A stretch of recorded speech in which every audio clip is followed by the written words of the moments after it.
Hey guys, it is Tiffy here from Tiffy Cooks, and as you can see, we are not in the kitchen today. We're actually in my office, and we're gonna be filming a super highly requested video, which is how I make money as a full-time food blogger. So I did do a Q&A prior to filming this video, and I wrote down all of your most commonly asked questions, so we're gonna be answering all of those today. But on top of that, I did write down 4 blog posts that I think will be really helpful that you can go back to refer. The first one is how I transitioned from a 9-to-5 to a full-time food blogger.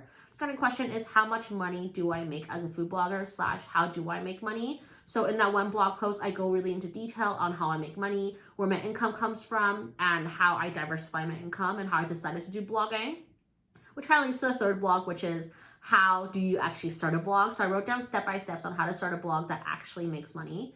And the fourth one is courses that I take as well as equipment that I use. So I invest a lot of the money back into Tiffy Cooks in general. So I try to upgrade my equipment as much as I can.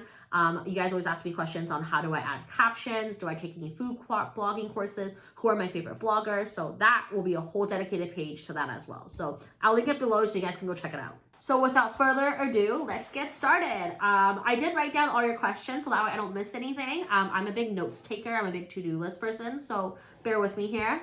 So the number one question that I have that you guys always want to know, which is the most commonly asked question, which I understand because I also wonder the same thing when I started too, is how much money do I make as a full-time food blogger? So before I kind of get into that question, I just want to say a big thank you because without you guys, obviously I wouldn't be where I am today without your support. And also I want to say that every blogger, every influencer, every single month is different. So it's definitely not the most stable income, but I've been doing this full time since December 2020. And since December, I make around 15 to 20K a month gross on food blogging. I know it's crazy. I never thought that I'd be able to make 5 figures a month doing food blogging. So, you know, I definitely want to help those out as well. And I will kind of talk about a little bit more about my journey of how I came from, I guess, a 9-to-5 to a food blogger. But yeah, I make around 50 to 20K a month gross, not including my expenses. Some of my expenses include, you know, I do hire contractors to help me out with my website, with my day-to-day, with my admin. I also hire someone right now recently to help me with my brand deals as well, answering questions, answering emails for me. On top of that, I spend a lot of money on equipment, groceries, and courses and all that stuff as well. So yeah, this kind of leads to the next question, which is how do I make money as a full-time food blogger? So the number one tip that I have to anyone who wants to do food blogging or influencer is to not put all your eggs in one basket. Diversify your income as much as you can. What do I mean by diversifying your income? So as a blogger / influencer, there's many ways you can make money. You can make money on YouTube ads. You can make money on website ads. You can make money on brand deals, partnerships. You can make money on merch, your products, live events. You want to make sure that all your income is diversified between all these different buckets. So you're not just counting on one bucket to bring in all your income. I'm going to go into more detail on the blog post of how I make money as a full-time food blogger, of how I finally decided what are my 5 sources of income and why I decided to choose these 5 as my main source of income. But my 5 sources of income is website ads. So website ads that you see on my blog. The second one is brand deals. Third one is products. Then it goes into live events and finally affiliated links. So the third question that I have is, should I start blogging, and when should I start blogging, and should I start a blog? And the answer to that is all yes. Yes, you should start a blog. 40% of my income comes from my blog's ads, and that is honestly my most stable source of income by far since December. I did write a full blog post on how to start a blog that actually makes money with step-by-step tutorials and links and everything, showing you how to actually set it up in less than an hour. So definitely go check out that video if you are thinking of becoming a food blogger and you have questions on that. I know I had a lot of questions when I was setting up my blog, so hopefully that was helpful. The fourth question that I have is, do I approach brands or do they come to me / how do I get brand deals? So I would say it's 90 and 10%. So 90% brands come to me and 10% I will go to them. The 90% first. So I get around 2 to 3 brand deals offers a day. And realistically speaking, honestly, I feel like I only like 3 brand deals a month. A lot of them just don't align with my brands, and brand deals take a very long time. You know, when someone offers something to me, I first have to test out the product at least for 2 to 3 weeks. After that, I then have to kind of negotiate with them, go back and forth, decide, you know, on pricing and deliverables when it gets posted. So a brand deal that you guys see in February, most likely I discussed with them around end of December and it goes live in February. So it takes a long time to actually film a brand deal and do brand deals. How do you get brands to come to you? I would just say to be more niche focused. So obviously, as you guys know, I'm a food blogger. So a lot of the brand deals that I get are related to food. Charge them, how much is your time worth? How much is your audience's time worth? And be confident with the work that you're going to produce. Brands aren't just asking for you to sell a product. They're asking for a lot more. You have to film a content. You have to think about a content. You have to make sure that you have high engagement. You have to make sure the video is high quality. All that stuff. So just really think about, how much is that worth for you? If filming this brand deal is going to make you X amount of money, but it's going to take you X amount of time, what are you able to do with this amount of time? Are you able to use this time to, invest in your business a little bit more in other ways? And that's kind of how I determine my pricing when it comes to brand deals. I don't normally reach out to brands, and I don't really have a template that I really reach out to brand deals for. However, let's say, for example, I recently really liked this one candle company and I've been posting about them a lot, and then I was able to get their attention through social media by just tagging them for free.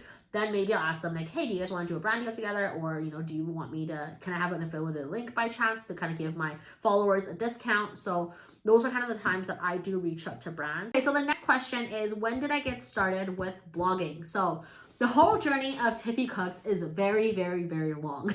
I go into more details on my blog posts. I keep saying that, but I do. I ramble on a little bit better in a blog because then I can go back and forth and make sure I'm not just like rambling on like I am right now. But anyways, the whole journey of Tiffy Cooks is long. It's around 11 years. I've been cooking for 11 years. In total, I think I had 3 to 5 failed blogs until this. So I started cooking when I was in university, and from there I started a food blog there. I remember my first food blog was on how to start healthy recipes, and don't get me wrong, I eat healthy and I don't promote you guys to not have a healthy lifestyle, but I'm definitely not the one that is educated enough to provide nutritional information on healthy blogging. So obviously that blog died really fast because I was able to make X amount of content before, I had no more other content to film. And the next blog after that was on cheap eats. So it was on reviewing foods, and that didn't really last that long either because I like food, but I like to make my food more than cooking food. So, I didn't really was able to choose my niche. And, between that, I had a lot more other failed blogs until basically this September, I filmed my first TikTok video. And yeah, and that video blew up.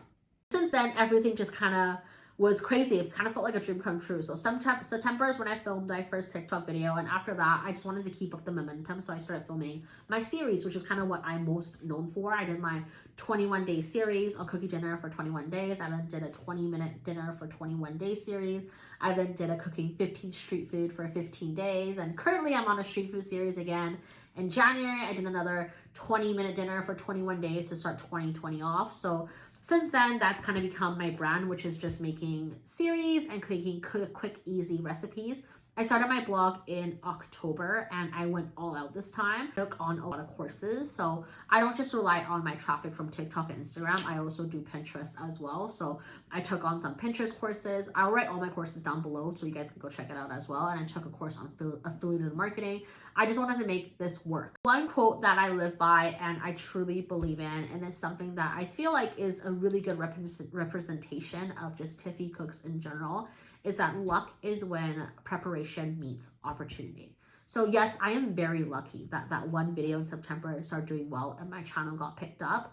But I really truly believe it's from all the preparation that I have for the past 11 years, all the failed blogs that I have, my 9-to-5 experience, my traveling experiences, all the recipes that I was able to gather from 11 years, and all of the different niches that I was in to finally figure out that this is what I wanted to do.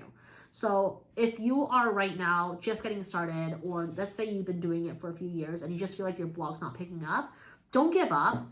Just keep staying passionate about what you love. Not about blogging in general, because I'm going to be honest, not everyone is going to become a food blogger eventually, but what I can say is staying passionate about what you love. So I love food, and I never lost passion for food. Even when my blog didn't pick up, even when no one watched my YouTube videos, I didn't give up because I just love food. And I love it so much that I don't care if no one watches me. I'm still gonna make dinner every single day because that is what makes me happy. And that is the number one thing that I really truly believe in, is if you wanna do food blogging full time, you have to be passionate about it. You have to be able to post regardless of no one's watching. You have to be able to, you know, pivot. Let's say right now I did it for a few months, it wasn't working, I stopped. I still cook and I still love cooking. And then a few years later, I'm like, you know what, let's try this again. I'm gonna do it this way this time. I'm gonna do it another way this time. So don't give up. It's eventually, you know, all your preparation is gonna meet an opportunity and it's all just gonna line up. Next question that I have, which I kind of just went into earlier, is what is my number one tip? So there's 2 tips. First one is to diversify your income. Like I said earlier, make sure you diversify all your income so that you're not relying on one brand deal. And the second one is just being passionate. So just kind of going back to like being passionate. Like before I started posting my first video on Tiffy Cooks in September, I actually did a 100-day challenge on myself on my own private Instagram account that no one can see. So I posted recipes every single day for 100 days, and I wanted to challenge myself to make restaurant quality food, to post on my private Instagram account every single day for 100 days. After 100 days, I wasn't tired, I wasn't burnt out, but instead I was just so excited and I wanted to do more. And that's when I realized that I don't care anymore if no one watches me. I don't care if, you know, I don't go viral. I just want to do what I love, which is posting food recipes. And when you decide that one moment, it doesn't mean you have to quit right away. Like I always have people like messaging me being like, I hate my job, I want to quit, all that stuff. And you know, I understand if you're not happy, you know, definitely try to find something that makes you happy, but don't quit right away, because when you start turning your hobby into your main source of income and your main source of income isn't set yet, it's a lot of stress. And yes, some people can do it, some people just go all out, but maybe I'm just a little bit one of those people that likes to be more prepared. But I didn't want to jump the gun right away. Like I said, my first video went viral in September, but I didn't quit until December. And that's when I really started breaking down, like, how much money do I want to make in my first year? When will I quit if I don't make money in the first year? You know, how am I going to make money? How do I diversify my income? And when I was finally ready to just pull the plug and quit, I felt like I was prepared and I was ready to just take on this next journey. And yeah. Next question I have is, what do I film with? So I film with an iPhone, and the reason for that is because I'm not really good at editing and I'm not really good with camera equipment. I am slowly learning, so those are things that, you know, like I said, that I have to invest back in. But I use a iPhone 11 Pro to film all my videos. And how do I start a blog? I have a step-by-step tutorial on how to start a blog. Do I have any culinary background? So no, I don't. So I don't have any culinary experience. I never worked in a restaurant. I always worked in retail. But like I said, I'm a self-taught foodie. I'm obsessed with cooking. My food journey is just basically me moving to a small town for university where they had no Asian food. And I just started cooking nonstop in the kitchen. I realized my passion. Trial and error. I learned from my mom, my grandma. They're like the best chefs ever. And yeah, no culinary experience at all. So you definitely don't need to go to culinary school if you want to be a food blogger. So the next question I had is, what did I do prior to food blogging / what did I study in school? So I had a corporate 500 9-to-5 job working as a sales consultant prior to my food blogging experience. I worked there for 3 years. It was my first job after university.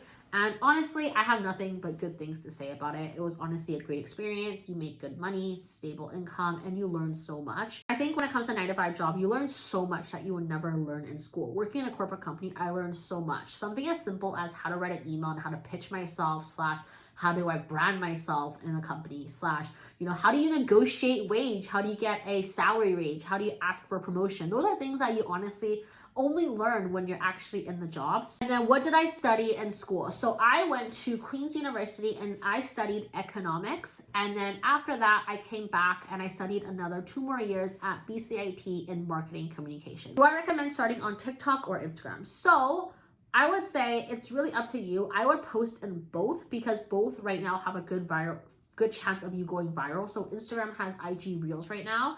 And obviously with TikTok, the best thing about their algorithm is that, you know, it's so tricky that, and even someone with no followers is able to get a video that goes viral. So I'll definitely say post on both. Just make sure you are consistent and make sure that, you know, you are constantly, you know, staying engaged with your audience. Like I said, every social media platform feels like a part-time / full-time job. I dedicate a lot of hours to all of my platforms that I kind of rely on traffic for. And yeah, just make sure that you are staying consistent and you are engaged on it, and then you're posting high quality content that you are also proud of yourself. So that's it when it comes to all of the questions. If you guys have any other questions, you guys can DM me on Instagram. You can comment down below, or you can go to my blog where I answer, like I said, a lot more stuff in detail. And then if you guys want me to do other videos that are similar to like this, just let me know. Comment below, like this video, share it, whatever. I'm not too sure how YouTube algorithm works just yet. But yeah, hopefully this was helpful. I know when I first got started, I had so many questions. So I'm here to help everyone out. But yeah, thanks so much. Bye.